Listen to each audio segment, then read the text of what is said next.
মারো মারো মারো মারো পুরা একসাথ জলদি।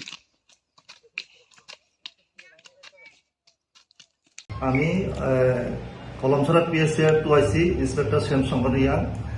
আজকে ভোর সকালে আমরা গোপন সংবাদের ভিত্তিতে আমরা মানিকনগর এবং বেলোয়ারসহ দুটো জায়গাতে আমরা গাঁজা বিরোধী অভিযান করেছি।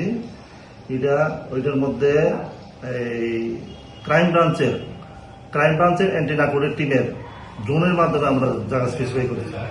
এটার মধ্যে মানিকনগরের 3টা প্লট আর বেলোয়ারসরে 3টা প্লট, টোটাল 30 একর মতো জায়গা হবে।